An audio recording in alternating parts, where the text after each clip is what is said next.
Puji nama Tuhan, kita bersyukur untuk kasih setia Tuhan yang sungguh-sungguh luar biasa. Kita bersyukur untuk kebaikan Tuhan yang sangat luar biasa. Amin, saudaraku sekalian. Mari lihat orang yang duduk di sebelahmu, katakan Anda sangat luar biasa.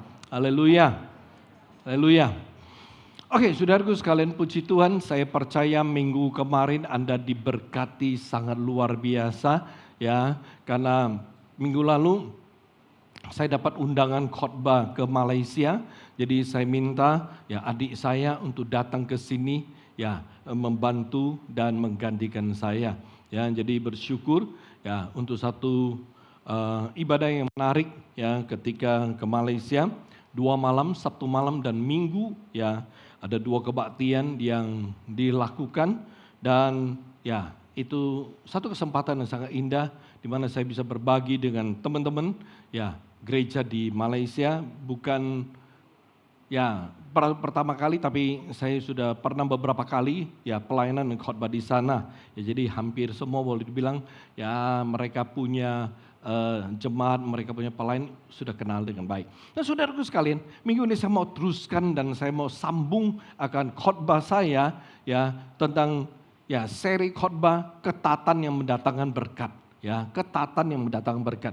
Mari saudaraku, saya akan review sebentar ya khotbah 2 minggu yang lalu atau minggu pertama. Ya, saudaraku sekalian, kita mulai dengan firman Tuhan di dalam Kejadian pasal yang ke-26 ayat 1 sampai 3, lalu kita lompat 12 sampai 13. Nah, ini merupakan ayat ya dasar daripada ya kita punya firman Tuhan, ketatan yang mendatangkan berkat.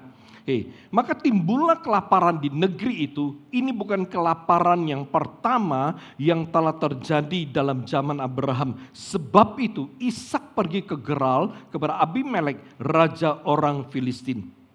Perhatikan, lalu Tuhan menampakkan diri kepadanya serta berfirman, janganlah pergi ke Mesir, diamlah di negeri yang akan kukatakan kepadamu, tinggallah di negeri ini sebagai orang asing, maka aku akan menyertai engkau dan memberkati engkau, sebab kepadamulah dan kepada keturunanmu akan kuberikan seluruh negeri ini, dan aku akan menepati sumpah yang telah kuikrarkan kepada Abraham ayahmu. Saudaraku sekalian, pada masa itu ada kelaparan menimpa ya tanah Israel, tanah ya di mana Ishak itu tinggal, dan secara spontan setiap mereka pasti inginnya survive, ya, di mana kalau tempat tinggal mereka kelaparan, mereka berusaha untuk mencari tempat baru di mana mereka bisa bercocok tanam, di mana mereka bisa memperoleh makanan untuk mereka hidup dan keluarga mereka. Nah, perhatikan saudaraku sekalian, ya, perhatikan pada waktu begitu Ishak punya rencana pindah,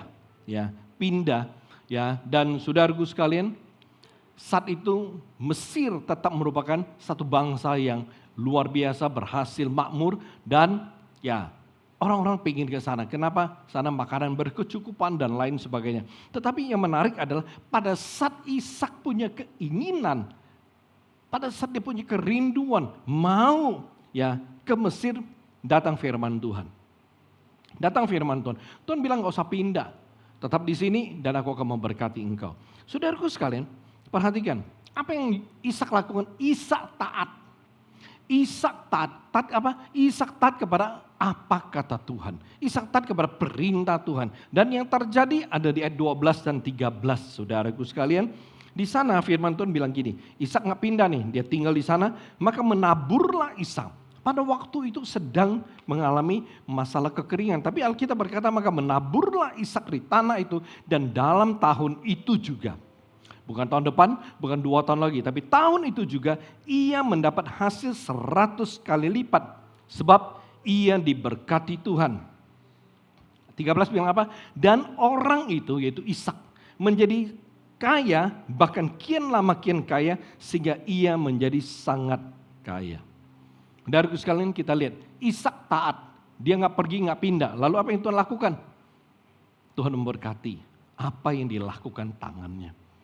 Oleh sebab itu saudaraku sekalian, dan ketika Ishak menabur, Alkitab jelas mengatakan ketika berkat Tuhan turun atas dia, yang dihasilkan berapa? 100 kali lipat. Tuhan sanggup memberkati kita 30 kali lipat, 60 kali lipat. 100 kali lipat. Tapi yang Tuhan lakukan untuk Ishak 100 kali lipat. Kenapa? Taat. Nah, saya rindu saudara melihat sebuah gambaran bahwa ketaatan itu bisa menghasilkan berkat 100 kali lipat, 100%. Ya, ketaatan itu sangat berharga di mata Tuhan. Ya, sangat berharga di mata Tuhan. Di seri pertama, di poin pertama, saya sudah sampaikan. Salah satu contoh dari ketaatan adalah Yesus. Yesus sendiri menjadi teladan dalam hal ketaatan. Oleh sebab itu, Allah memandang dia itu begitu luar biasa dan meninggikan dia di atas segalanya. Nah, ketika kita taat, ketika Ishak taat, Tuhan memberkati dia dengan hasil 100 kali lipat. Nah, di sini saya mau saudara mulai mengerti, mulai menyadari ada kekuatan yang luar biasa daripada sebuah ketaatan. Dengan kata lain bahwa ketaatan itu bisa menghasilkan sebuah karya Tuhan yang begitu dahsyat dalam kehidupan kita. Saudaraku sekalian, beberapa contoh saya sudah sampaikan di poin pertama, ya kita lihat di atas saja Ishak diberkati luar biasa, dia taat. Kejadian 26 ayat 1 sampai 13. Ya, kemudian ada Abraham, saudaraku sekalian. Dalam Kejadian pasal 12 ayat 1 sampai 3 kita sudah tahu, itu saya sudah bahas di poin pertama. Ya, Tuhan suruh dia pergi ke tempat yang Tuhan akan bawa. Abraham taat. Dia tidak tahu harus kemana, Tuhan tidak kasih detail. Tuhan tidak kasih jelas dia harus kemana. Tapi Alkitab berkata Abraham taat. Dia meninggalkan Ur Kasdim, lalu dia berangkat dari Haran, umur 75 tahun. Udah tua, dia berangkat. Dia jalan, dia taat pada perintah Tuhan, dia taat kepada apa yang Tuhan katakan kepada dia. Hasilnya apa? Kejadian pasal 13 ayat 2, Alkitab menggambarkan, memberitahu, menjelaskan. Dia diberkati dan dia menjadi sangat kaya. Lalu kita melihat dalam ulangan pasal yang Keluaran pasal 2 ayat 23 sampai dengan pasal 4 ayat 17. Ketaatan satu orang, Musa, itu mendatangkan berkat yang sangat besar untuk satu bangsa.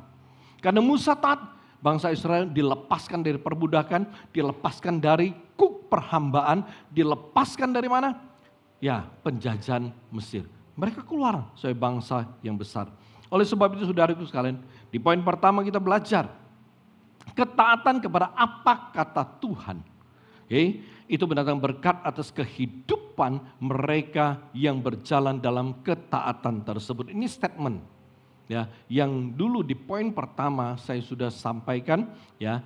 Ini akan menjadi dasar ya, di mana kita belajar dasar pembahasan kita. Ketaatan kepada apa kata Tuhan itu akan mendatangkan berkat bagi mereka yang mendatangkan berkat dalam kehidupan mereka yang berjalan dalam ketaatan tersebut. Nah, saudaraku sekalian, oleh sebab itu minggu ini saya akan lanjutkan poin yang kedua. Ya, bagaimana mengalami kuasa ketaatan yang membawa berkat. Poin pertama kita sudah belajar mentaati apa yang tertulis dalam firman itu di poin pertama. Artinya apa? Apapun yang tertulis dalam Alkitab, perintah-perintah Tuhan yang tertulis jelas dalam Alkitab, kita taati. Kalau kita taati, maka itu akan mendatangkan berkat bagi kita. Dan minggu ini kita akan belajar yang kedua, bagaimana mengalami kuasa ketaatan yang membawa berkat. Yang kedua, sungguh-sungguh taat tanpa membedakan. Sungguh-sungguh taat tanpa membedakan. Kita mulai dari firman Tuhan, Ulangan pasal yang keempat ayat yang kedua. Firman Tuhan bilang begini, janganlah kamu menambahi apa yang kuperintahkan kepadamu, dan janganlah kamu menguranginya. Dengan demikian kamu berpegang pada perintah Tuhan Allahmu yang kusampaikan kepadamu. Imamat 26 ayat 3 sampai 4. Jikalau kamu hidup menurut ketetapanku dan tetap berpegang pada perintahku serta melakukannya, maka aku akan memberi kamu hujan pada masanya, sehingga tanah itu memberi hasilnya dan pohon-pohonan di ladangmu akan memberi buah. Jadi saudaraku sekalian perhatikan, ketika kita berbicara tentang ketaatan, ketaatan itu adalah suatu tindakan. Oke, ketaatan adalah suatu tindakan yang memperlihatkan kepatuhan kita terhadap perintah Tuhan dan pemimpin kita. Nah, ini yang saya mau saudara mengerti terlebih dahulu. Ketaatan adalah suatu tindakan. Jadi ketika kita berbicara tentang ketaatan, kita berbicara tentang sebuah tindakan. Kita berbicara tentang sesuatu yang kita lakukan. Ya, oleh sebab itu saudaraku sekalian, ketaatan itu bukan sekedar sebuah hal yang perlu kita mengerti. Oh, ini sebuah pengertian, ini sebuah teori. Bukan. Ketaatan adalah sebuah tindakan. Ya, jadi jelas sekali ketika kita bicara tindakan, kita berbicara apa yang kita perbuat, apa yang kita lakukan, apa yang kita kerjakan. Itu namanya tindakan. Oleh sebab itu ketika kita berbicara mengenai ketaatan, maka taat itu merupakan sebuah proses mendengar lalu dikerjakan dengan tepat dan sesuai. Oke, saya ulangi. Jadi taat artinya sebuah proses mendengar dan dikerjakan dengan tepat dan sesuai. Jadi saudaraku sekalian, ketika saudara mendengar sesuatu, saudara mendengar perintah, saudara mendengar sebuah arahan, saudara mendengar sebuah permintaan, saudara dengar. Tapi kalau saudara tidak lakukan, maka itu bukan ketaatan. Atau saudara mendengar sebuah perintah, arahan, permintaan, tapi ketika saudara melakukannya tidak tepat, tidak sesuai, itu bukan taat namanya. Jadi kita perlu mengerti terlebih dahulu yang namanya taat. Kalau saudara mengerti, maka saudara mudah untuk melakukannya. Kalau saudara mengerti, mudah saudara untuk menjalaninya. Amin saudaraku sekalian, oleh sebab itu ketika saudara membeli sesuatu, device atau gadget atau sesuatu, ada manual instructionnya. Jadi ketika kita membacanya, kita mengerti terlebih dahulu, lalu kita pasti bisa memakai alat tersebut, device tersebut, gadget tersebut dengan baik, dengan baik. Nah, ketika kita membaca instruksi terlebih dahulu, kita sudah ngerti, kita pasti bisa memasangnya, kita bisa menginstalnya, kita bisa memakainya. Itu jelas. Sama. Ketika saudara mengerti bahwa taat itu ada sebuah proses kita dengar, lalu kita kerjakan. Dan harus tepat dan sesuai. Itu ketaatan. Oleh sebab itu ketika saudara mendengar firman Tuhan, saudara mendengar perintah Tuhan, saudara dengar, saudara lakukan tepat dan sesuai. Artinya saudara mentaati itu firman. Oleh sebab itu firman Tuhan yang kita baca adalah seperti ini. Jangan menambahi. Itu perintah Tuhan. Jangan mengurangi. Jadi artinya kalau saudara terima perintah dari Tuhan, saudara dengar perintah Tuhan, firman Tuhan.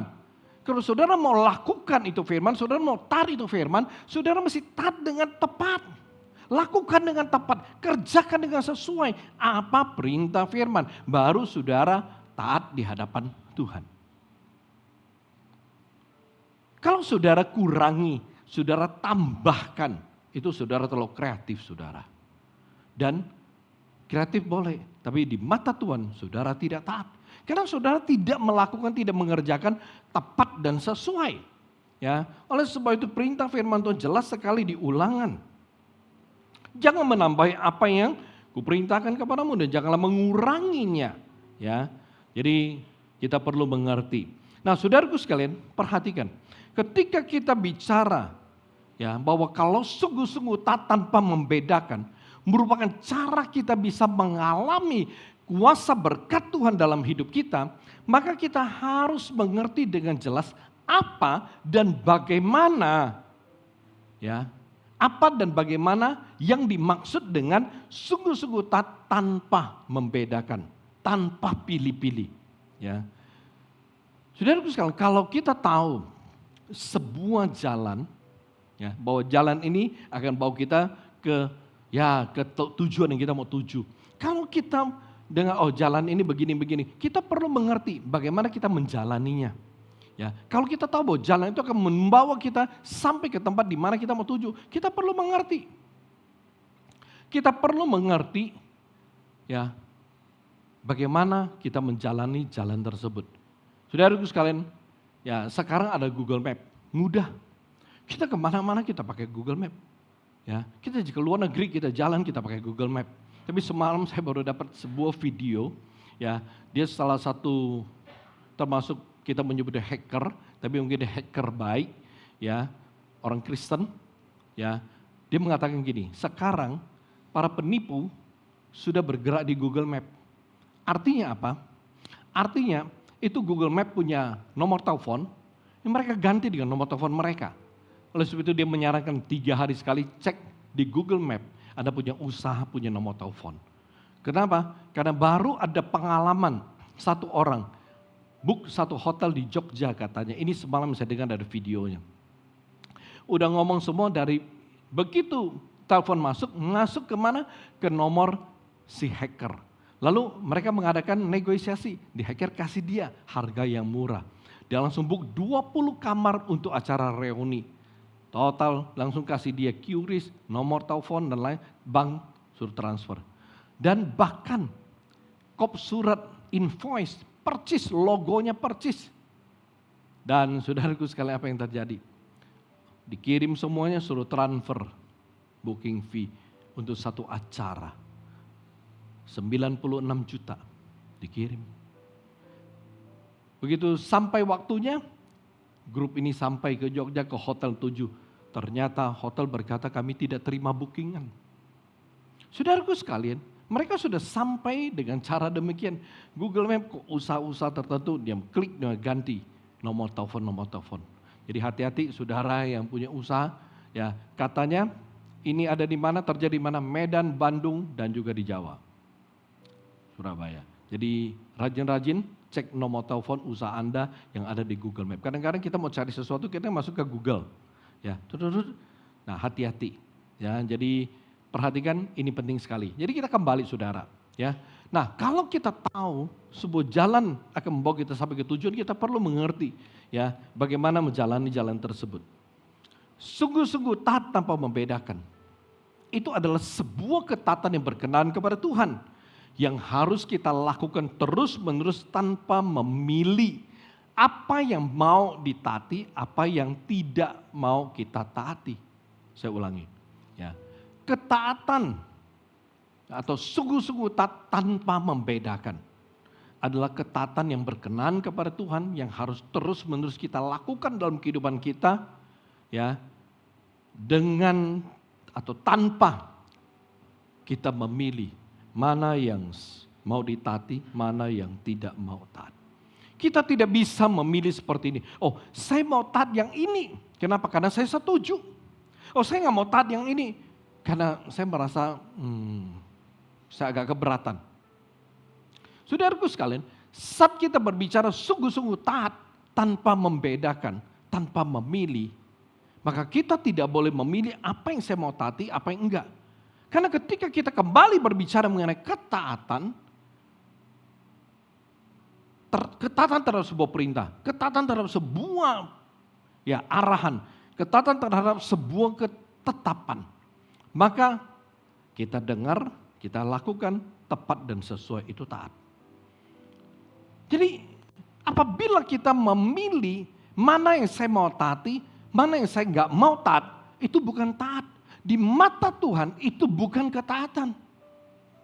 Nah ini yang penting yang saudara harus mengerti. Saya berikan contoh saudara. Dalam hal mengasihi Tuhan.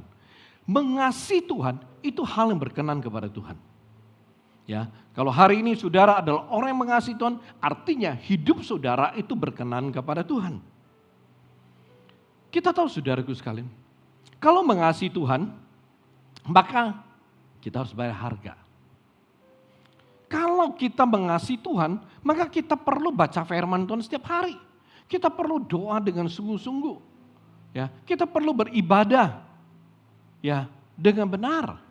Ya. Dan saudaraku sekalian perhatikan, kita hidupnya itu mesti benar, kita hidupnya mesti kudus. Kita perlu melakukan firman Tuhan dalam kehidupan kita. Itu kalau kita mengasihi Tuhan.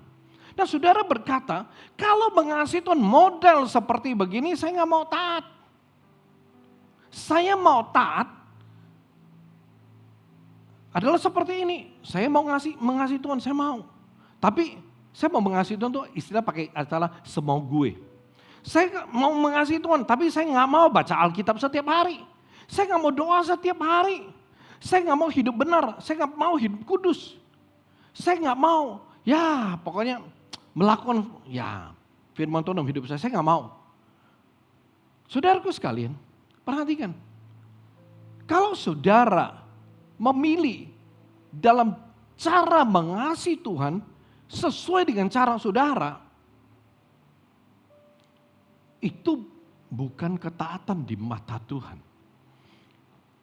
Bukan ketaatan. Kita tahu mengasihi Tuhan itu hal yang berkenan di hati Tuhan. Tapi caranya mesti ngikutin tuntutan Tuhan. Ngikutin perintahnya, ngikutin ketetapannya. Itu baru namanya kita taat. Tapi kalau kita ngikutin maunya kita, pengertian kita bukannya taat kepada Tuhan, itu enggak taat. Kita tidak bisa memilih, saya mau taat Tuhan dengan cara demikian. Saya tidak mau taat kepada Tuhan dengan cara demikian. Enggak bisa. Kalau begitu artinya saudara enggak sungguh-sungguh taat kepada Tuhan. Contoh yang kedua, contoh memberi. Memberi itu hal yang berkenan kepada Tuhan. Banyak firman-Nya di dalam Alkitab. Ya. Perhatikan, ketika Tuhan menggerakkan saudara untuk memberi persembahan, contoh gotiau 5 juta, saudara nggak mau taat. Tapi waktu Tuhan gerakkan saudara kasih gopeceng 500.000, saudara mau taat. Ya. Saudara memilih taat yang ya mungkin kalau angkanya kecil saya mau taat, taat. Tapi angkanya besar, kayaknya bukan dari Tuhan deh ya, perasaannya dari gua. Gak bisa. Atau saudaraku sekalian, ketika ada persembahan untuk program gereja, program pelayanan, saudara gak mau taat. Tapi ketika ya disuruh untuk ya kasih untuk anak yatim piatu, ya saudara mau taat. Atau contoh, Tuhan menggerakkan saudara, mesti bawa persembahan persepuluhan saudara ke rumah Tuhan, ke perbendaharaan Tuhan. Saudara gak mau taat. Tapi kalau ya untuk sekedar memberi persembahan, saudara mau taat. Gak ada masalah. Saudara mau taat. Oleh sebab itu saudaraku sekalian, gak heran dalam kehidupan orang Kristen, ada orang Kristen jemaatnya hidupnya itu dicukupkan Tuhan. Setiap bulan cukup, dia pas. Kenapa? Karena Tuhan pelihara dia. Tapi ada orang Kristen yang hidupnya itu diberkati luar biasa. Tuhan terus mempercayakan dia, ya harta, Tuhan mempercayakan dia kekayaan dan lain sebagainya. Ada dua perbedaan seperti ini yang terjadi dalam kehidupan ya berjemaat. Kenapa demikian? Ya, karena masalah satu orang melakukan perintah Tuhan, dia terima apa yang itu firman katakan. Dia bayar persepuluhan, dia terima. Jadi saudaraku sekalian perhatikan, dalam hal memberi, kita nggak bisa milih, ini gue mau taat, itu gue nggak mau taat. Itu bukan memberi sesuai kehendak Tuhan, itu bukan taat kepada Tuhan. Kalau Tuhan mulai gerakin saudara untuk memberi, saudara belajar taat dan saudara akan merasa apa? Luar biasa. Saudara akan merasa luar biasa. Ya. Ada satu orang, ya, kita sudah beli gedung sebelah. Saudaraku sekalian, ini gereja, ini depan, sebelah kita, ruko sebelah sudah kita beli. Seminggu atau 10 hari lalu kita sudah akad, kita sudah beli, sudah bayar lunas. Ya, dan itu berkat Tuhan, dari 1,5 M, kita bisa beli 1 M. Ya, kita sudah bayar lunas ke yang punya rumah. Dan saudaraku sekalian, itu kita buka hanya untuk pelayan. Ya, pelayan KPR dan sudah cukup. Ada satu orang, ya, saudaraku sekalian, dia memberikan satu jumlah. Dia bukan pengusaha, dia nggak punya usaha, dia karyawan. Tapi dia kasih persepuluhan, dia bilang saya sudah doa dan ini angka yang Tuhan kasih. Begitu dia sebut angkanya, saya sedikit kaget.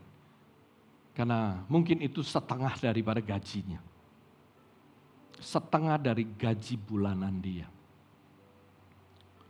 Nah saudaraku sekalian, perhatikan. Dia bilang, saya sudah doa dan ini angka yang Tuhan kasih di hati saya. Saya bilang, oke, taat aja. Nah saudaraku sekalian, perhatikan. Ini penting sekali. Saya percaya bahwa Tuhan akan memberkati dia, Tuhan akan menyediakan benih bagi penabur. Ya. Oleh sebab itu saudaraku sekalian, mari kita belajar. Ya, dalam hal memberi, jangan pilih-pilih. Kalau ini gue mau taat, itu gue gak mau taat. Memberi untuk ini saya mau taat, memberi untuk ini saya gak mau taat. Kalau Tuhan memang memberi kesempatan kita untuk memberi, untuk menabur, pakai kesempatan ini dengan baik. Tidak setiap kali ya kita punya kesempatan untuk menabur, untuk memberi yang sesuai kehendak Tuhan. Nangkap? Ini penting. Mau memberi mah bisa tiap hari lu mau beli. Kita mau kasih bisa. Kita tiap hari mau transfer ke berbagai pelayanan bisa. Tapi saat ada pelayanan membutuhkan, ada kebutuhan. Dan Tuhan memberi engkau kesempatan menabur, doa baik-baik. Nah ini hal yang sederhana tapi penting. Saya berikan contoh yang lain. Pelayanan. Ya, pelayanan itu hal yang berkenan kepada Tuhan. Tapi dalam hal pelayanan kita juga nggak boleh milih untuk taat. Contoh, saudara ditunjuk jadi penanggung jawab acara, saudara mau taat. Tapi ketika saudara ditunjuk jadi penanggung jawab kebersihan, saudara mikir, kebersihan, mah urusannya sampah. Aduh, saudara boksu, gua nggak sempat. Dalam hati nggak mau taat. Bukan nggak sempat, bukan nggak punya waktu, tapi merasa, aduh, urusan kebersihan nggak keren. Kalau urusan acara kan keren, ngatur-ngatur acara. Ya nunjuk, ingat deh acara lu begini, kan enak, keren. Tapi kalau urusan kebersihan, penanggung jawab kebersihan, ogah, nggak mau. Nah saudaraku sekalian, dalam hal pelayanan kita nggak bisa milih. Waduh, kalau pelayanan di atas mimbar, gue mau. Oh disuruh, oh lu pelayanan di atas ya, nanti begini, oh mau. Tapi begitu dikasih penawaran, nanti kali ini pelayanan lu jagain anak-anak kecil ya, supaya nggak ribut. Dia bilang, hah? Jaga anak kecil? Aduh, jadi master boy dong. Aduh sorry dah, yang ini orang lain aja. Suruh orang lain aja, suruh anak-anak muda aja. Nggak mau taat. Nah saudaraku sekalian, dalam hal pelayanan kita nggak bisa milih-milih taatnya. Oh kalau yang ini yang keren saya mau taat, yang dilihat orang saya mau taat. Ya orang lihat saya sibuk, saya mau taat. Tapi yang diam-diam orang nggak tahu, ya orang nggak lihat, orang nggak kenal, aduh saya nggak mau taat. Nggak bisa. Ketika kita berbicara tentang ketaatan, maka kita nggak boleh milih, nggak boleh beda-bedakan. Ini yang saya mau taat, ini yang saya nggak mau taat. Atau contoh berjalan dalam kehendak Tuhan. Saudaraku sekalian, kita tahu berjalan dalam kehendak Tuhan itu hal yang sangat berkenan kepada Tuhan. Saudaraku sekalian, contoh kehendak Tuhan, Tuhan mau saudara setia ibadah. Ya. Tapi saudara nggak mau taat. Sudah merasa bahwa kalau soal ibadah, saya maunya ibadah tuh sesuka hati saya. Ya. Ada mood saya ibadah, nggak ada mood saya nggak ibadah. Saudaraku sekalian, Tuhan mau kita tuh setia. Ya. Kita nggak bisa ibadah ya menurut mood kita. Ya. Kehendak Tuhan kita setia ibadah, artinya setiap kali kita ibadah, kita prioritaskan ibadah kepada Tuhan. Tuhan minta kita ibadah secara korporat bersama-sama datang ke hadapan Tuhan 1 minggu itu 1 kali. Tapi seringkali kita nggak taat. Kita tahu kehendak Tuhan maunya kita setia ibadah, tapi kita ibadahnya sesuka hati kita. Nggak bisa. Atau contoh, kehendak Tuhan saudara tertanam dalam sebuah gereja. Ya, Tuhan mau kita tertanam dalam sebuah gereja. Tapi saudara maunya beribadah dengan lihat hamba Tuhan. Saudaraku sekalian, dulu waktu saya masih di Jakarta, setiap Sabtu tiga buka halaman koran paling belakang. Satu halaman full ibadah berbagai gereja. Tinggal pilih mau ibadah di mana. Saudaraku, saya punya satu teman. Ya, teman yang waktu saya dengar dia udah jadi Kristen, dia udah sungguh-sungguh ibadah sama Tuhan. Wah, saya senang. Ya, senang lalu kita atur waktu. Ya, waktu saya udah full time, ya tinggalkan semua, udah mulai masuk gereja. Kadang-kadang kita ada kumpul-kumpul, ya kumpul-kumpul makan gitu di mall apa, di mana, ya. Nah, saudaraku sekalian, waktu mereka tahu saya udah tobat, udah full time, ya karena teman, ya sambutannya seperti biasa. Dan waktu saya berdoa sama Tuhan, salah satu doa saya waktu saya mau full time, saya bilang, Tuhan saya mau full time. Saya mau serahkan hidup saya untuk Tuhan, tapi saya nggak mau kehilangan teman-teman. Saudaraku sekalian, jadi pertama kali, waduh memang nggak enak. Dicengin abis-abisan gitu loh. Akhirnya dicengin, bahasa kerennya dibully gitu. Diejek abis-abisan sama teman-teman main. Tapi setelah satu waktu, saya full time. Lalu mereka bilang, Nick, gue salut ya, lu bisa. Dan kita kumpul makan. Begitu kelar makan jam 10-an, mereka bilang gini, udah Nick lu balik aja dah. Ya, kami mau lanjut dan lu gak bisa ngikut kami. Wah, ini ya kita tahu, semua udah ngerti maksudnya, kami mau lanjut. Ya habis makan mereka mau lanjut. Ke bar, ke night club, ke diskotik. Dan dia berkata, Nick lu balik aja. Lu udah gak boleh ikut. Saudaraku sekalian, ketika salah satunya udah tobat, ya lalu ya kita ketemu. So, gue dengar lu udah tobat ya, bagus dong, keren dong. Ibadahnya di mana? Dia berkata, Nick, gue udah dapat referensi banyak hamba Tuhan gede, bagus, hamba Tuhan gede. Oh ya? Jadi lu ibadah gereja mana? Gue jadi jemaat JJJ. Triple J, jemaat jalan-jalan. Jadi gue ibadahnya, gue tinggal lihat nih. Tuh hamba Tuhan yang keren-keren tuh khotbahnya di mana ya, dekat-dekat daerah gue tinggal gitu loh. Gue bilang, lu bagusnya jangan begitu. Lu mesti stay di satu gereja. Supaya lu bisa tumbuh dengan baik. Aduh Nick, lu ngerti gak? Itu hamba Tuhan besar, terkenal, top. Khotbahnya bagus, wah pasti dah gue bertumbuh. Gue bilang, gue gak yakin dah. Dia berkata, lu percaya sama gue dah? Oh enggak, gak bisa. Saudaraku sekalian, apa yang terjadi? Dia ibadahnya luar biasa. Ini pendeta besar, khotbah ke sana. Pokoknya daerah-daerah dekat-dekat dia lihat. Tinggal lihat koran, tinggal dia pilih.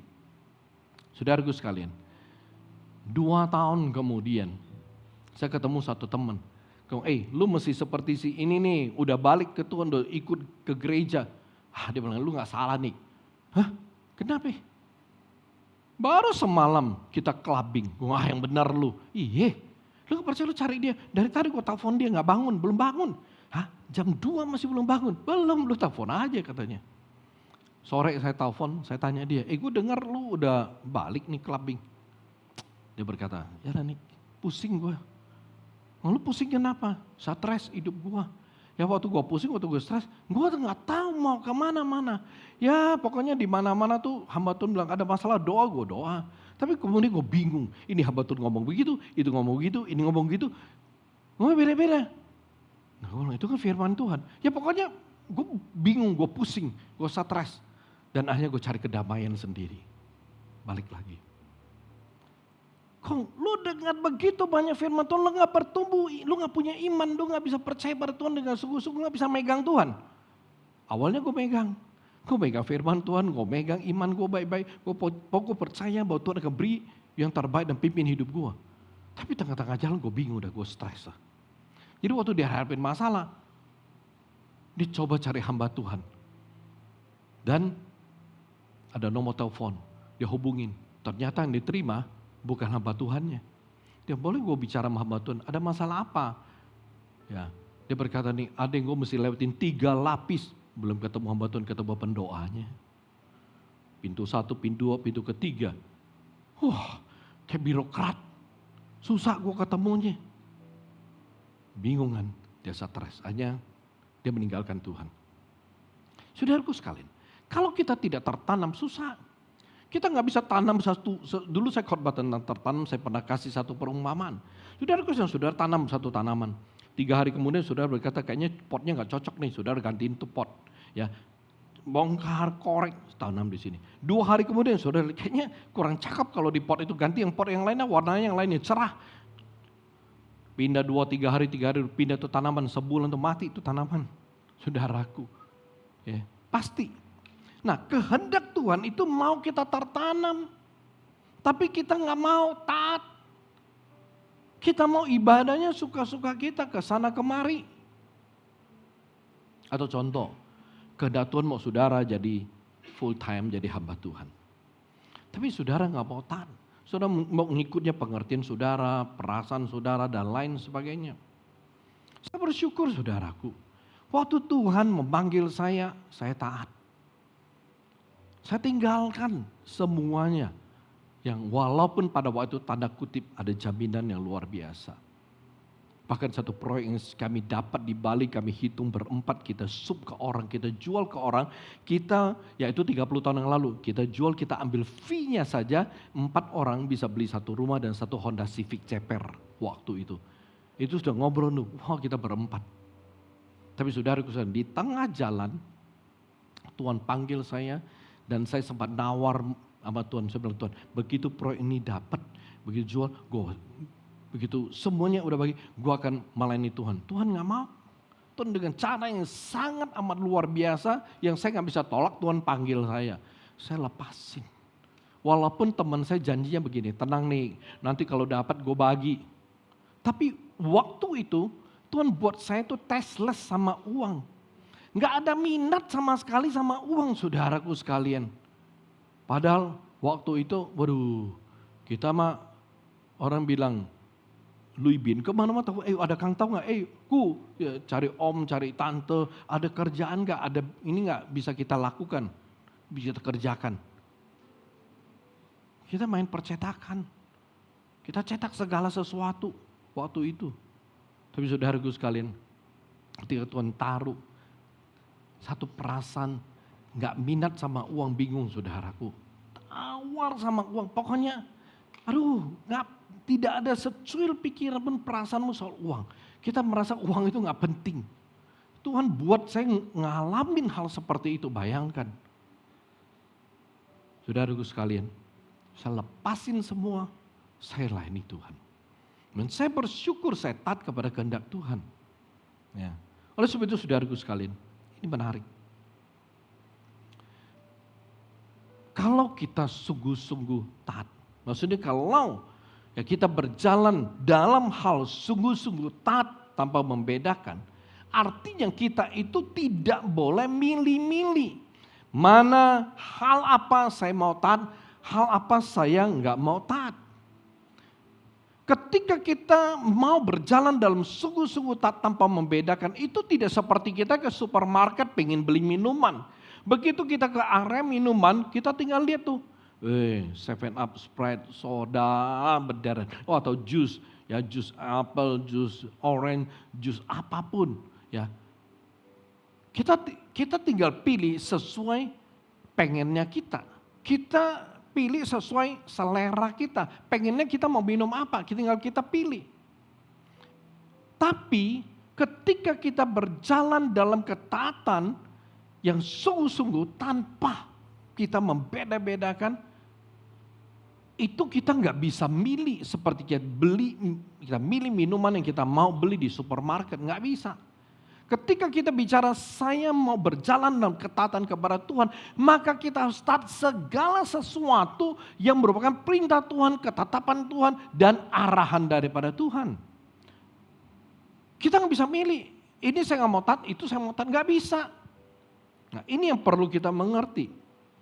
Saudaraku sekalian, ada satu statement saya tulis. Kunci adalah ya benda yang kecil, tapi dapat membuka gembok atau pintu yang kecil maupun yang besar, bahkan yang berat sekalipun.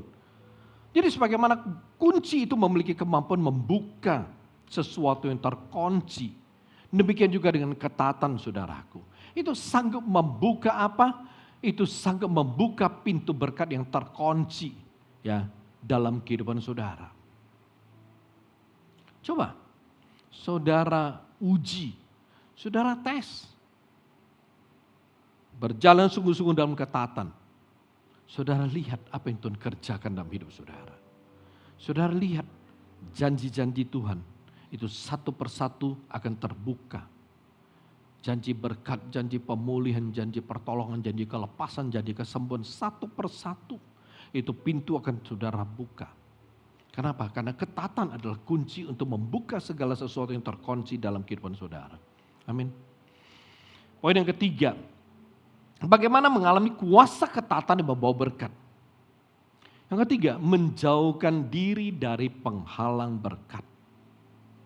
Lukas 24 ayat 15 sampai 16.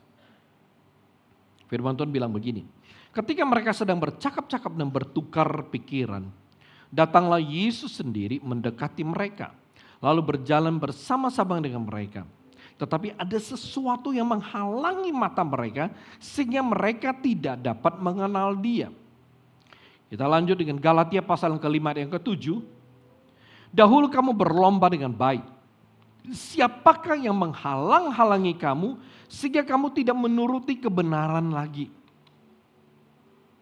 Saudaraku sekalian, sebagai orang yang hidup dan berjalan dalam ketaatan, perhatikan, sebenarnya apapun yang kita lakukan, apapun yang kita perbuat kepada Tuhan dan pelayanan, itu akan mendatangkan berkat dalam kehidupan kita masing-masing. Oke, saya ulangi.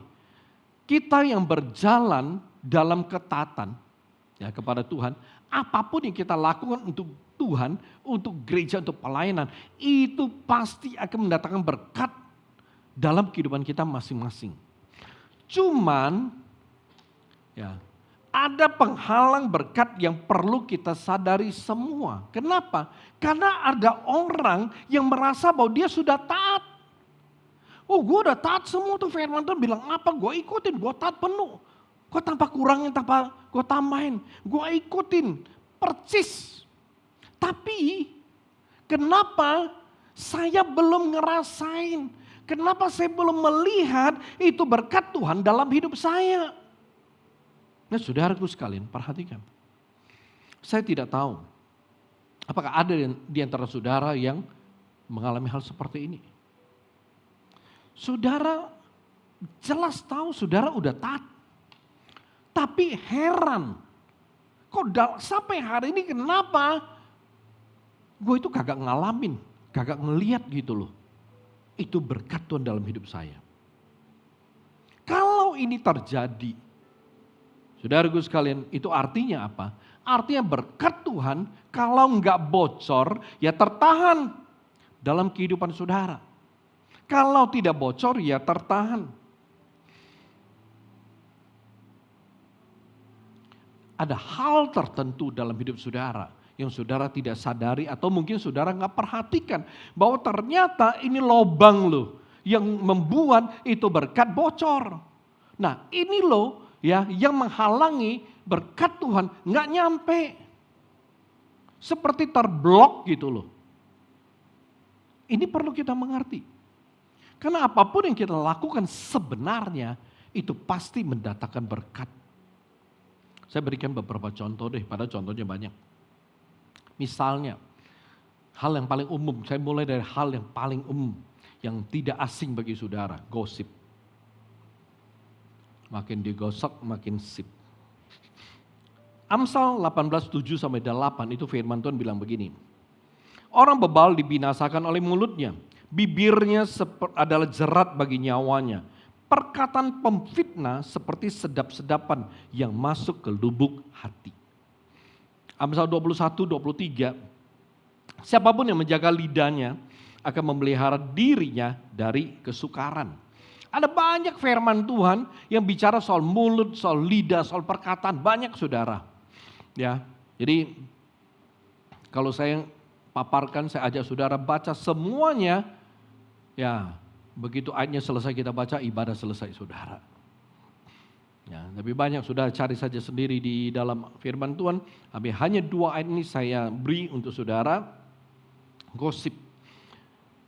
Apa itu gosip, saudaraku? Sebuah definisi sederhana umum. Ya, saya tampilkan saudara. Gosip itu adalah membuat diri sendiri terlihat baik dan tahu banyak dengan cara membuat orang lain terlihat ya buruk dan jahat. Itu gosip. Ya, itu gosip. Ya, membuat diri saudara ya terlihat baik dan tahu banyak. Tapi caranya dengan cara membuat orang lain terlihat buruk dan jahat. Saudara, masalah gosip ini ada di mana? Kenapa kita nggak boleh ngegosip? Mengapa kita tidak boleh terlibat, ambil bagian dan menjadi bagian daripada aktivitas sebuah gosip? Masalahnya di mana? Kan kalau gosip itu enak kan saudara? Dengar informasi. Udah dengar informasi kita tambahin sedikit, jadi makin seru.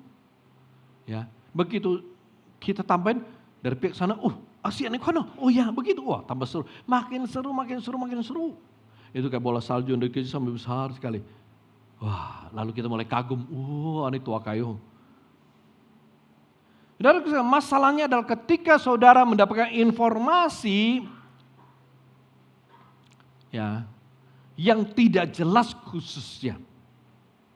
Lalu saudara meneruskan informasi tersebut kepada orang lain dengan menambahkan penjelasan yang berasal dari asumsi saudara, maka gosip itu akan semakin jauh dari kebenaran dan akan mendatangkan kekacauan. Dan saudaraku sekalian, masalahnya di sini. Itu tanpa saudara sadari. Tanpa saudara sadari, saudara jatuh dalam dosa orang lain, yaitu dosa menghakimi. Ini masalah gosip. Kita ketika terlibat dalam interaksi gosip, kita kan tidak pernah mengerti. Ini gosip tuh ujung-ujungnya kemana? Amsal bilang ada jalan yang kelihatannya lurus tapi ujungnya membawa maut atau kematian. Kita nggak pernah ngerti itu ujungnya gosip itu apa. Yang kita rasakan adalah apa yang kita nikmati. Waduh, saudaraku sekalian, luar biasa. Seorang penggosip seringkali adalah seorang yang kreatif dalam hal yang salah, saudara. Dia kreatif tapi dalam hal yang salah. Ya, nambah sedikit asumsi, nambah sedikit pengertian sendiri, tambah sedikit dugaan, saudaraku sekalian jadi capcay. Enak jadinya. Saudaraku sekalian, masalahnya adalah kita nggak sadar waktu ikutan gosip, ikutan ngomong hal-hal orang lain, ya kita ternyata jatuh dalam dosa orang lain.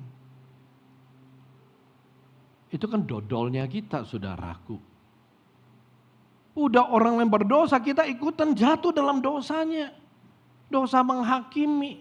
Dan saudaraku sekalian, kita perlu ngerti. Setiap dosa itu adalah penghalang berkat Tuhan atas kehidupan kita. Ini kita perlu mengerti. Saya tambahkan satu ayat dah saudaraku walaupun gak punya hubungan langsung. Matius 12 ayat 36-37 tapi ini penting loh saudaraku. Oke. Tetapi aku berkata kepadamu, setiap kata sia-sia yang diucapkan orang harus dipertanggungjawabkannya pada hari penghakiman. Karena menurut ucapanmu engkau akan dibenarkan dan menurut ucapanmu pula engkau akan dihukum. Ini bukan kata Petrus, bukan kata Yohanes, bukan kata Yakobus. Tapi ini kata Yesus. Setiap perkataan mulut kita nanti harus kita pertanggungjawabkan pada hari penghakiman. Saudaraku sekalian, kita punya karunia yang luar biasa. Setiap kita mungkin punya karunia lupa, saudaraku. Kita ngomong apa, kita lakukan apa, hidup kita kayak apa, setelah bertahun-tahun kita lupa.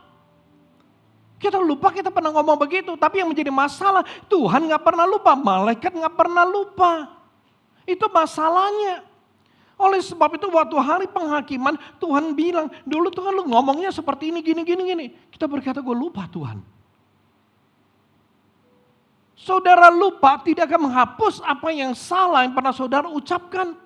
Karena Alkitab, ketetapan Tuhan sudah ngomong. Ketetapan Tuhan adalah setiap perkataan sia-sia, perkataan gak benar, perkataan yang tidak membangun, perkataan yang tidak memuliakan Tuhan, perkataan yang tidak membawa kebaikan, tidak membawa damai. Itu perkataan sia-sia semuanya. Ya omong-omong kotor, itu harus kita tanggung jawabkan di hadapan Tuhan nanti pada hari penghakiman. Kita gak bisa berkata, Tuhan gue udah mikir, gue udah lupa, benar-benar lupa, sorry Tuhan lupa, gue kayaknya gak pernah ngucapin. Malaikat datang, tanggal segini 17 Agustus tahun 2024. Lu kan ngomong begini kan jam 3 sore ya. Sampai menit-menit detik-detiknya pun bisa dikasih tahu sama malaikat saudara. Ini masalahnya, kita boleh lupa, kita bisa lupa. Tuhan kagak pernah lupa, malaikat gak pernah lupa. Oleh sebab itu jangan gosip saudaraku sekalian. Jangan jatuh dan hidup dalam dosa menghakimi. Tuh dosa jadi penghalang berkat Tuhan turun atas kita. Amin. Contoh yang kedua, penghalang berkat yang kedua, malas. Amsal 6, 9 sampai 11. Ya. Hujan, artinya kita bisa panjang. Ya toh saudara nggak bisa pulang hujan. Oke kita lanjut. Amsal 6 ayat 9 sampai 11. Firman Tuhan bilang begini, hai pemalas, berapa lama lagi engkau berbaring? Bilakah engkau akan bangun dari tidurmu? Tidur sebentar lagi, mengantuk sebentar lagi, melipat tangan sebentar lagi untuk tinggal berbaring. Maka datanglah kemiskinan kepadamu seperti seorang penyerbu dan kekurangan seperti orang yang bersenjata. Santo Thomas Aquinas mengatakan, mendefinisikan kemalasan itu sebagai kesedihan. Ya, kesedihan dalam hal kebaikan rohani. Ini definisi tentang kemalasan dari Santo Thomas Aquinas. Artinya apa saudaraku sekalian? Di sini maksudnya adalah kemalasan itu membatasi kita itu berbuat sesuatu yang baik dan menghalangi kita untuk menggenapkan kehendak Tuhan dalam hidup kita. Ya, kemalasan akan membatasi kita melakukan sesuatu yang baik. Saudaraku sekalian, perhatikan, seringkali berkat Tuhan, ya, itu tidak kita lihat, tidak kita terima di dalam kehidupan kita. Bukan karena kurangnya anugerah Tuhan, bukan karena kurangnya kasih karunia Tuhan. Juga bukan karena kurangnya skill saudara, bukan kurangnya pengetahuan saudara, bukan kurangnya pengalaman saudara, bukan kurangnya relasi saudara. Tetapi itu kadang-kadang itu disebabkan karena kemalasan saudara sendiri. Tidak mau bekerja keras, maunya dapat uang yang banyak. Tidak mau kerja, ya, yang susah, maunya kerja yang mudah. Ya, maunya kerja yang santai tapi cuannya banyak. Begitu kerjanya susah, sulit, nyerah. Ada orang gak mau berjuang lebih, tidak mau bayar harga lebih, maunya gampang. Saudaraku sekalian, itu ciri, itu karakter orang malas. Dan saudara harus mengerti bahwa kemalasan adalah penghalang berkat Tuhan dalam hidup kita. Saudaraku sekalian, waktu saya full time, ya baru masuk full time, tidak begitu lama, saya dikasih sebuah pelayanan atas hidup satu orang. Orang ini luar biasa. Waktu saya mulai kenal dia, saya dikasih info tentang dia orang. Lulusan Amerika dalam bidang komputer, programmer. Artinya tuh otak-otak komputer, pinter. Dan dia kerja di bank. Saudaraku sekalian, awalnya berjalan dengan baik. Tapi satu waktu, dia ngomong sama keluarganya. Dia berkata gini, gua kerjanya kayaknya nggak aman. Keluarganya tanya, kenapa? Dia bilang, kayaknya ada yang ngincer gua. Ya, oh ya, keluarga berkata, kenapa? Ya pokoknya nggak tahu lah. Saya merasa nggak tahu mafia atau apa gitu loh. Pokoknya saya selalu seperti diawasin. Saya selalu pokoknya ya nggak damai gitu loh, nggak tenang. Lalu keluarganya berkata, oh ya, ya kayaknya gue takut loh, gue terancam nyawanya. Lalu keluarganya berkata, karena takut kan, khawatir, udah lu berhenti aja. Lu berhenti, lu cari kerjaan lain. Dia berhenti. Lalu dia cari kerja, nggak gitu lama. Ya, cari kerjaan, kerja, jalan. Dan saudaraku sekalian, ketika di tempat kerja yang baru, hanya beberapa bulan dia nelpon lagi ke Indonesia. Dia berkata, kayaknya gue nggak bisa deh. Kenapa? Gue tertekan kerja di sana. Nah lu, tertekan gimana? Lu kan kerjanya memang di bidang lu, iya. Tapi sepertinya setiap kali gue pulang ada yang ngikutin. Luarnya mulai kaget. Keluarga berkata, lu megang apa? Nggak biasa, program. Lalu dia berkata, kadang-kadang gue makan siang aja, tuh telepon gue bunyi, line gue bunyi, tapi begitu diangkat nggak ada suara. Wah, dia bilang gue nggak tenang. Hanya keluarganya karena takut bilang, udah kalau gitu lu berhenti. Lu berhenti, lu tenangkan diri dulu. Dan saudaraku sekalian, dia berhenti. Keluarga bilang, nggak apa-apa sementara lu tenangkan diri, lu ya tenang dulu, kita support. Kehidupan lu kita support. Dikirimin duit dari Indonesia, bayar apartemen, makan. Dan setahun lebih, 2 tahun, keluarnya loh kok nggak cari kerjaan? Nggak bisa, saya masih trauma. Saudaraku sekalian, info nyampe di Indonesia. Tuh anak di apartemen santai-santai tidur, bangun siangan, bangun nonton, main game, ya keluar makan, ya balik tidur begitu. Info sampai, orang tua merasa nggak benar nih, udah 1-2 tahun begitu, daripada di sana tarik pulang Indo. Tarik pulang ke Indo ngapain? Bantu keluarga punya usaha. Ya, kalau nggak pulang nggak dikirimin duit, bohot, nggak punya duit pulang. Ya, kuai-kuai pulang, bukan kuai-kuai pulang loh, kuai-kuai pulang saudaraku. Ya baik-baik dia pulang. Sampai mulai kerja.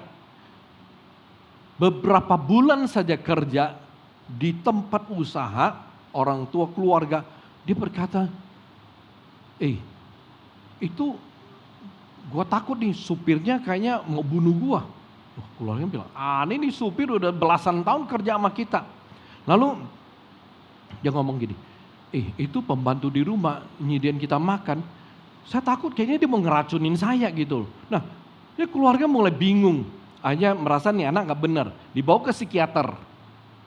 Mungkin mentalnya masalah atau ya pokoknya psikologinya punya masalah. Bawa, ketika ketemu dengan psikiater, nanya ngomong, dia tenang sekali, seperti gak ada masalah. Psikiater buat kesimpulan, anak ini normal kok. Dan saudaraku sekalian, karena result dari psikiater bilang dia oke, orang tua gak bisa berbuat apa-apa, bawa pulang. Bawa pulang, ya kerjanya seperti ini. Begitu mau ke perusahaan katanya, kayaknya ada yang mau sabotase, saya punya kerjanya di kantor. Oh banyak dah, sampai akhirnya orang tuanya yang stres, bukan dia yang stres. Ya, lalu dia bilang gini, bagaimana kalau saya kerja masuk siang? Habis makan siang, gue baru ke kantor. Orang tua bilang, udah, namanya usaha sendiri kan, anak sendiri. Oke, udah, masuk siang aja. Saudaraku sekalian, dari masuk siang, dari jam 1 masuk sebenarnya molor ke jam 3. Habis-habisnya bolong-bolong nih, hari ini gak masuk, besok gak masuk, lusa masuk. Dan di kantor gak ngapa-ngapain. Hanya orang tua merasa ada yang gak benar dengan nih anak. Ya, lalu apa yang terjadi? Titip ke gereja. Dan setelah dilihat, lalu pimpinan bilang begini, Nick, setelah kita lihat dengan semua pengalaman, lu paling cocok tuh layanin dia. Jadi mulai besok dia akan tinggal sekamar sama lu. Ya kita namanya pelayanan, ngelayanin orang, bantu orang, ya kita bantu, oke.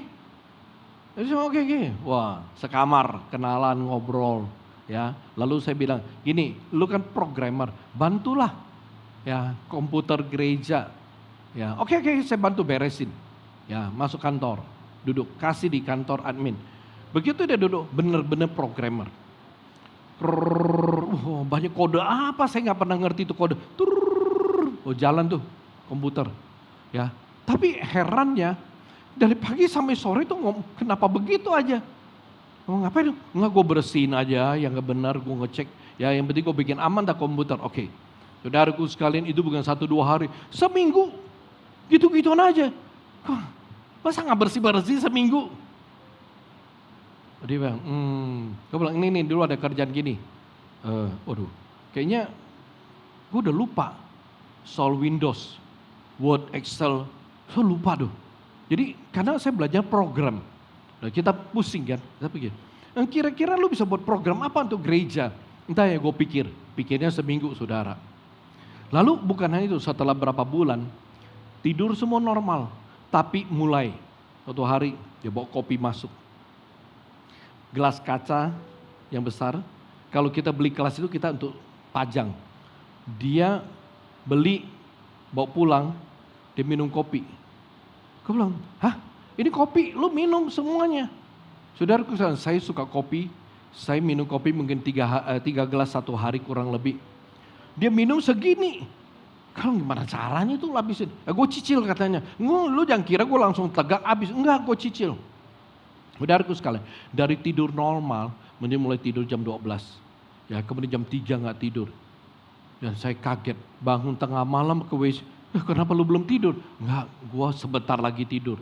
Ujung-ujungnya saudaraku, singkat cerita, ya pagi dia gak bisa bangun, dia tidur. Dan malam jadi pagi dia. Lalu saya bilang gini, kenapa lu kagak bisa tidur? Suatu hari dia ngomong apa sih gini, Nik, lu tahu gak Nik? Lu jangan lihat ke belakang, lu lihat di pojok kiri atas, tuh ada orang tuh lagi ngeliatin kita. Saudaraku sekalian, itu beberapa malam, lalu saya bilang, oke, mungkin ada yang gak benar. Kita doa ya, kita doakan pelepasan. Boleh. Dia doa. Oke, lu mesti iman. Kita ngomong seabrak-abrak. Oke, amin. Ya, lu tahu bahwa ketika roh Allah ada dalam dirimu, roh apapun gak bisa nyentuh kamu. Percaya. 2 malam aman saudaraku. Tapi malam ketiga, Ning, lu ada lihat samurai gak di atas? Ada orang tuh pegang parang tuh di atas. Ya, aduh, ada lagi yang sniper lah, ada yang mawa panah lah. Lalu saya bilang ke bosu, ini nggak benarnya nggak tahu di mana, dianya nggak benar atau guanya nggak benar gitu loh. Jadi sekarang malam jadi pagi jadi malam. Hanya kesimpulannya kita menemukan ini ada. Saya bilang, lu maunya apa? Gue nggak tahu gue maunya apa. Ya, hanya dibiarin. Saudaraku sekali, waktu kita biarin dia tidur, nggak bangun, siang dia bangun, jam makan. Body clock. Jam 12 dia makan, habis makan dia di kamar. Nggak tahu ngapain. Ternyata dia main. Hidup nggak mau kerja apapun. Akhirnya apa yang terjadi? Keluarga putusin. Ini anak dikoskan saja. Tujuan keluarga mau ngajar nih anak. Waktu saya di sana, nih anak dikoskan di daerah Sawah Besar, daerah Krekot. Ketika saya diutus ke Medan, saya udah gak tahu kabarnya seperti apa. Tapi terakhir kabar saya dengar masih kos di sana. Gak ngapa-ngapain. Tiap bulan tuh keluarga bayarin biaya kosnya dan kasih dia uang jajan pas-pasan. Buat dia gak bisa buat apa-apa. Keluarga bilang, anak saya ternyata tuh malas, apapun gak mau kerja, maunya hidup santai, suka-suka dia. Jadi orang tua kasih dia hidup santai. Nggak ngapa-ngapain. Sampai sekarang. Umurnya berapa? Mungkin udah di atas saya. Tapi masih begitu. Saudaraku sekali, perhatikan.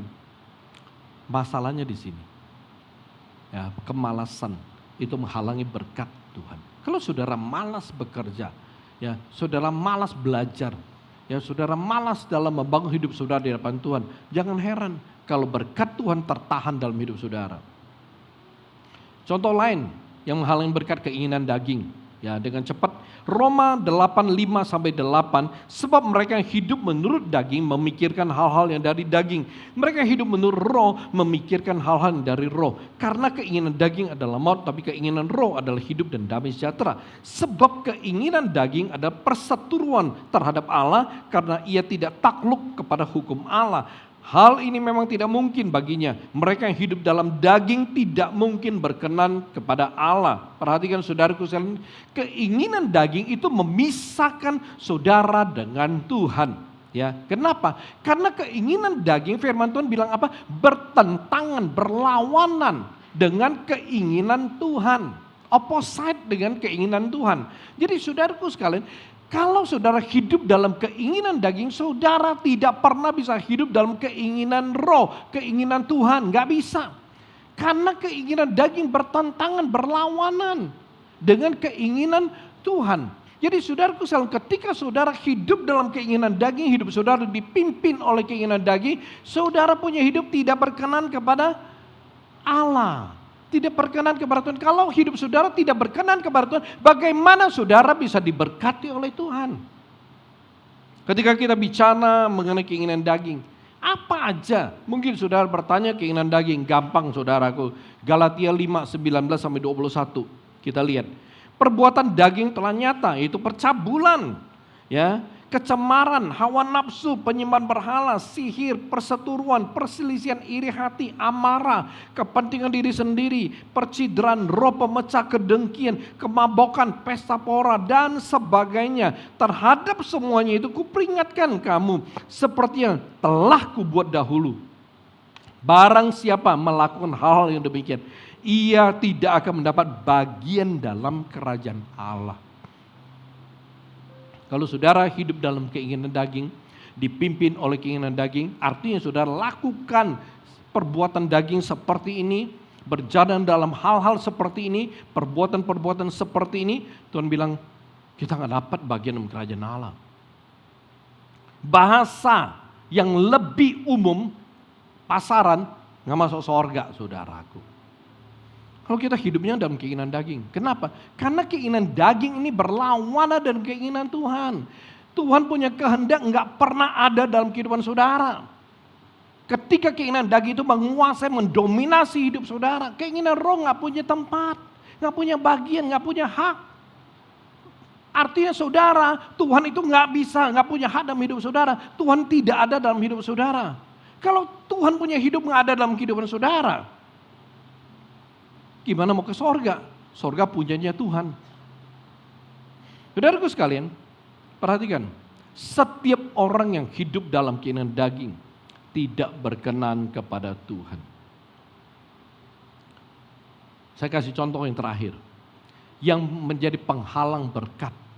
Tidak setia. Tidak setia itu penghalang berkat, saudara. Lukas 16 ayat 11. Jadi jikalau kamu tidak setia dalam hal mamon yang tidak jujur, siapakah yang akan mempercayakan kepadamu harta yang sesungguhnya? Mamon itu berbicara tentang uang, tentang kekayaan, tentang harta duniawi. Nah saudaraku sekalian, perhatikan, salah satu hal yang jarang sekali disadari oleh banyak orang Kristen adalah uang, ya, yang ada dalam kehidupan mereka itu adalah kekayaan atau harta yang Tuhan titipkan, yang Tuhan percayakan, ya, kepada mereka. Saya tidak tahu seberapa dari saudara mengerti dengan jelas uang, kekayaan, harta yang hari ini ada dalam kehidupan saudara, itu tuh titipan Tuhan, itu Tuhan percayakan kepada saudara. Ya. Tapi karena banyak orang tuh nggak ngerti, dia merasa bahwa ini uang, ini harta tuh punya saya. Bahwa ini semua adalah milik kepunyaan saya. Banyak orang Kristen merasa bahwa uang yang mereka miliki itu karena hasil kerja mereka. Itu hasil jerih lelah mereka. Oleh sebab itu saudaraku sekalian, banyak sekali orang Kristen merasa mereka berhak mengatur, mereka berhak memakai uang atau harta mereka seturut dengan keinginan mereka. Nggak peduli dengan perintah firman Tuhan dalam hal uang. Nggak mau taat. Apa kata firman Tuhan tentang masalah uang? Ya karena dia merasa tuh gue kerja, gue usaha, gue cari uang, gue kerja, gue bangun pagi, gue tidur malam-malam, tengah malam bahkan nggak tidur. Jadi semua uang yang gua dapat, itu kan punya gua. Saudaraku sekalian, jangan lupa saudara. Kenyataan dan kebenaran yang sesungguhnya, yang seringkali banyak orang Kristen lupa. Sebenarnya Tuhan tuh memberi kita kekuatan dan kemampuan untuk memperoleh uang atau kekayaan. Ulangan 8 ayat 17 dan 18. Ulangan 8, 17, 18 firman Tuhan bilang begini. Maka janganlah kau katakan dalam hatimu, kekuasaanku dan kekuatan tanganku lah yang membuat aku memperoleh kekayaan ini. Tetapi haruslah engkau ingat kepada Tuhan Allahmu, garis bawahi. Sebab dialah yang memberikan kepadamu kekuatan untuk memperoleh kekayaan. Dengan maksud meneguhkan perjanjian yang diikrarkan dan disembah kepada nenek moyangmu seperti sekarang ini. Saudaraku sekalian, nenek moyang kita tuh penerima janji. Nenek moyang rohani kita Abraham, Ishak, Yakub, mereka penerima janji Tuhan, janji berkat.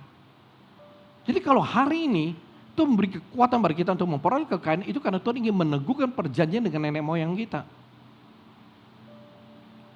Saudara perlu mengerti, Tuhan yang kasih kita kekuatan, Tuhan yang kasih kita kemampuan untuk memperoleh kekayaan. Kalau kita mengerti hal seperti ini, maka kita bisa tahu uang harta kekayaan yang kita miliki itu titipan Tuhan. Kita tuh hanya pengelola. Itu milik Tuhan, kita tuh hanya pengelola. Saudaraku sekalian, hari ini banyak sekali orang Kristen merasa bahwa mereka tidak memberi persembahan dan tidak mendukung kebutuhan gereja itu tidak apa-apa. Kenapa? Karena persembahan itu kan sifatnya sukarela. Benar, enggak salah. Bagi gereja juga tidak masalah saudaraku. Kenapa? Karena hal persembahan itu urusan pribadi saudara sama Tuhan. Ya. Sedangkan gereja itu adalah sarana yang Tuhan percayakan untuk mengelola persembahan umat Tuhan. Jadi saudaraku sekalian, oleh sebab itu nggak ada masalah dengan gereja. Itu persembahan urusan saudara sama Tuhan. Ya. Tapi saudara perlu tahu, dengan tidak memberi persembahan pada saat ibadah, tidak membayar persepuluhan dengan benar, saudaraku sekalian, tidak mendukung kebutuhan program gereja ataupun tidak mau memberi untuk proyek gereja, di mata Tuhan, di mata Tuhan itu adalah sebuah bentuk ketidaksetiaan dalam hal uang, kekayaan atau harta yang Tuhan percayakan kepada saudara. Itu bukan di mata pendeta, saudaraku, nggak ada pendeta, nggak ada urusannya dengan persoalan saudara. Tapi di mata Tuhan itu adalah bentuk ketidaksetiaan saudara dengan apa yang telah Tuhan percayakan. Tuhan percayakan saudara harta untuk saudara kelola. Tapi saudara tidak setia. Tuhan maunya saudara bisa jadi bendaharanya. Yang dia bisa percayakan semakin hari semakin banyak. Tapi karena kita bendaharanya kita gak bisa dipercaya. Waktu Tuhan butuh kita gak peduli. Waktu Tuhan punya pelayanan, Tuhan punya pekerjaan, butuh dana, kita nggak peduli. Di mata Tuhan kita nggak setia sebagai bendaharanya, sebagai orang yang dipercayakan. Kalau saudara punya karyawan yang tidak bisa dipercaya dalam hal uang, saudara mau percayakan dia pegang uang. Nggak apa-apa kas kecil, kok kasih dia pegang dah. Kas besar juga boleh. Padahal dia udah sering korupsi tuh, udah sering maaf, udah sering bikin bon palsu. Saudara masih percaya dia? Nggak mungkin. Sama. Kalau Tuhan gak bisa percaya kita lagi, gak mungkin tuh Tuhan titipkan kita banyak uang. Itu kan sama dengan mencelakakan kita. Itu saudara perlu mengerti. Saudaraku sekalian, ketidaksetiaan inilah yang menjadi penghalang Tuhan memberkati dan mempercayakan lebih banyak uang kepada kita. 2 Samuel 22:26. Ayat saya tutup. Terhadap orang yang setia, engkau berlaku setia. Terhadap orang yang tidak bercela, engkau berlaku tidak bercela. Dalam bahasa Indonesia versi, misalnya BIS, bahasa Indonesia sehari-hari, itu dikatakan ayatnya bilang begini. Terhadap orang yang setia, engkau berlaku setia. Terhadap orang yang baik, engkau berlaku baik.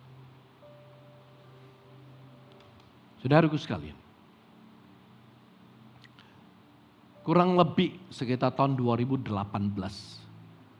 Tuhan pernah naruh di hati saya dan bilang, ada beberapa orang Tuhan mau lipat gandakan hartanya. Tapi ada hal-hal yang dia perlu lakukan. Ada hal yang dia perlu taati. Tapi saudaraku sekalian, saat itu saya nggak boleh kasih tahu mereka.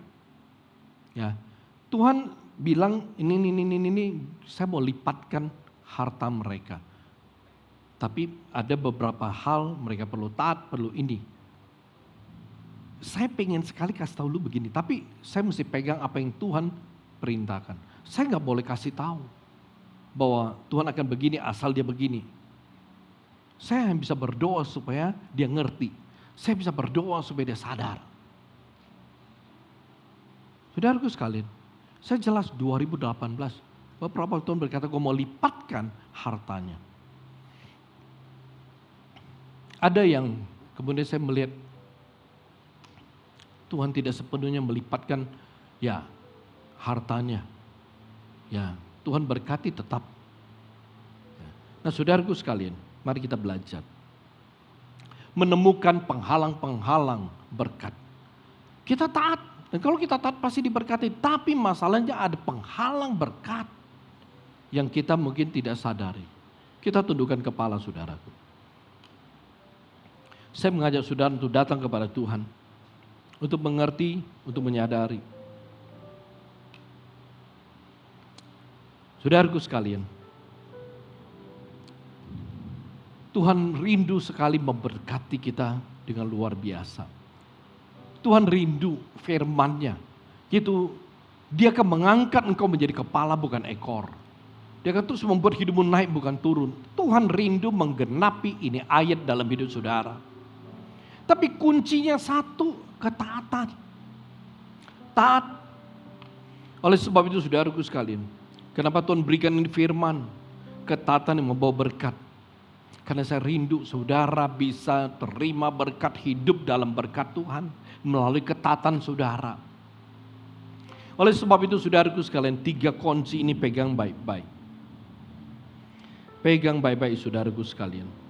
Taati apa yang sudah tertulis dalam firman Tuhan. Kedua, sungguh-sungguh taat tanpa membedakan. Ketiga, yaitu jauhi penghalang berkat. Lepaskan dirimu dari penghalang berkat dalam hidupmu. Sehingga berkat dari Tuhan akan mengalir tanpa terhalang atas kehidupanmu. Renungkan saudaraku. Renungkan. Datang kepada Tuhan saat ini. Minta Tuhan beranugerah lebih. Minta Tuhan memberi kekuatan kepada saudara. Supaya saudara benar-benar bisa mengalami kuasa ketaatan yang membawa berkat. Artinya, Tuhan beranugerah lebih sehingga saudara ngerti taat dalam hal apa yang bisa membuat saudara diberkati lebih. Bukan sekedar dicukupkan hidupmu, dipelihara hidupmu setiap bulan pas-pasan. Tuhan ingin memberkati kita sampai berkelimpahan, itu hatinya. Tapi ada ketetapan-ketetapan Tuhan yang telah Tuhan buat. Yang mana itu merupakan kunci yang akan membuka pintu-pintu berkat yang terkunci dalam hidup saudara. Renungkan. Datang kepada Tuhan dengan sungguh-sungguh. Minta Tuhan singkapkan kebenaran tentang hal ini dalam hidupmu. Kalau hari ini engkau melayani Tuhan, engkau beribadah dengan setia, engkau memberi persembahan, tapi sepertinya saudara belum melihat, belum merasakan, belum menerima berkat-berkat Tuhan yang luar biasa sesuai janjinya. Kalau itu memang saudara alami, mari saudara minta Tuhan berkasih karunia untuk menyingkapkan apa sih yang menghalangi itu berkat belum sampai di dalam kehidupan saudara. Apa yang menghalangi itu berkat tertahan atas kehidupan saudara. temukan itu penghalang. Buang, hancurkan itu penghalang dari hidup saudara. Sehingga saudara akan melihat dan merasakan bagaimana itu berkat Tuhan mengalir seperti air yang deras dalam kehidupan saudara. Semua yang saudara kerjakan berhasil. Bukan saja berhasil. Ishak begitu menabur. Karena dia taat. Maka tahun itu juga dia menghasilkan 100 kali lipat. Bukan 30, bukan 60, tapi 100 kali lipat. Kenapa? Karena ketaatan itu mahal harganya di hadapan Tuhan. Ketaatan adalah hal yang sempurna di hadapan Tuhan. Oleh sebab itu ketika saudara hidup dan berjalan dalam ketaatan, maka saudara akan terima berkat Tuhan 100%, 100 kali lipat. Ketaatan itu tidak mudah. Oleh sebab itu harganya mahal. Ketika engkau bisa benar-benar hidup dalam ketaatan, apapun yang saudara kerjakan, saudara akan melihat hasilnya bukan 1 kali, bukan 2 kali, bukan 5 kali. Saudara melihat hasilnya terus bertumbuh dari 30, 60, 100 kali lipat. Itu angka yang sebenarnya, itu persentase yang sebenarnya yang Tuhan mau berikan setiap kali dalam kehidupanmu karena ketaatanmu. Mari kita belajar saudara. Tahun ini kegerakan yang sedang Tuhan kerjakan. Artinya apa? Artinya saudara berjalan dan hidup dalam ketaatan apapun, hal apapun. Maka tahun ini saudara akan melihat Tuhan bergerak dengan nyata dalam hidupmu. Tahun ini saudara akan melihat hal-hal yang berbeda. Apa yang tidak pernah dilihat oleh mata, tidak pernah didengar oleh telinga. Bahkan apa yang tidak pernah timbul dalam hatimu, itu Tuhan telah sediakan bagimu. Dan tahun ini engkau akan melihatnya. Tahun ini engkau akan menerimanya saudara. Haleluya Jesus. Tuhan Bapa berdoa. Mau menyerahkan firman-Mu dalam tangan kuasa-Mu. Engkau sendiri akan memberkati ini firman. Dan Engkau sendiri akan menyempurnakan firman dalam hidup setiap kami. Nyatakan kuasa-Mu bagi setiap mereka mendengar, menerima dan percaya pada firman-Mu. Bila kuasa-Mu nyata atas mereka. Terpujilah nama-Mu, mulia bagi nama-Mu. Di dalam nama Yesus Tuhan aku berdoa, aku menyerahkan firman-Mu. Haleluya, haleluya, amin, amin.